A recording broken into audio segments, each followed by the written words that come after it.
Ladies and gentlemen, welcome back to another video. The annual Next.js conference just started a few hours ago and Vercel's CEO just announced the release of Next.js 14. They claim that this is their most focused release so far, and let me tell you, I'm excited. Exactly 1 year ago they announced Next.js 13 and it brought some pretty big changes, so I'm sure that the new version will also not disappoint us. Right off the bat, you can see that they have been working on the Turbopack compiler a lot, focusing on performance. If you watched my previous video about the Next.js 13.5 release, you know that that release was also focused on improving performance.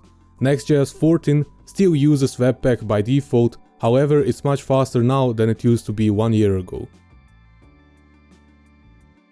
So what they've been working on is adapting existing and new Next.js features to work properly with Turbopack, and currently over 5,000 integration tests are passing, which is over 91%.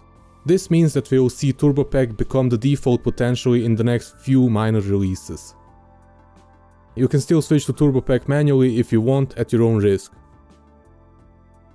They claim to have tested it on Vercel.com, which is a pretty large website, and saw a 53% faster local server startup and almost a 95% faster HMR or fast refresh. It's important that they tested it on a real project and not just on an empty project where this doesn't matter as much. However, you can see some improvements even in a fresh project by using Turbopack. Let's give it a shot.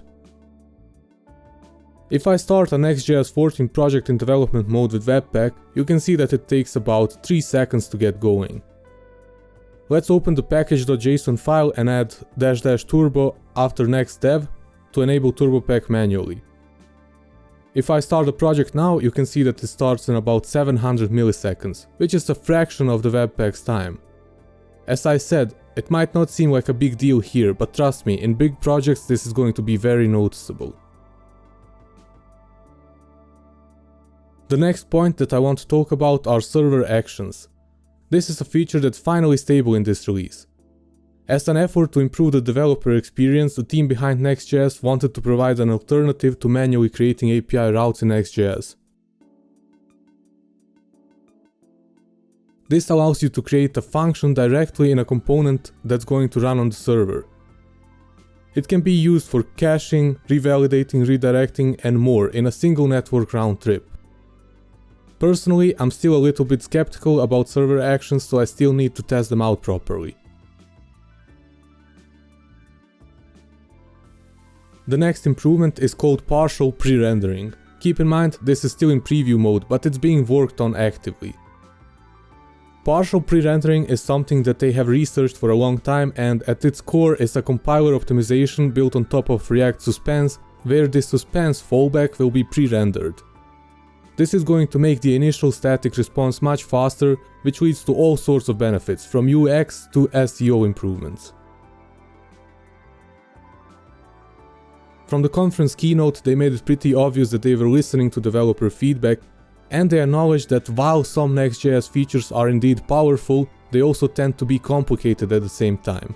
There are currently too many runtimes, configuration options, and rendering methods to consider, and they want to keep providing amazing performance and personalization options, but not at the cost of increased complexity. Making it clear that developer experience was a very important point in this release. That's why the new partial pre-rendering feature doesn't require developers to learn any new APIs. They are also making some simplifications to how caching works, because this was also an area that had a lot of complexity before. Additionally, we have some metadata improvements that play along with the partial pre-rendering feature.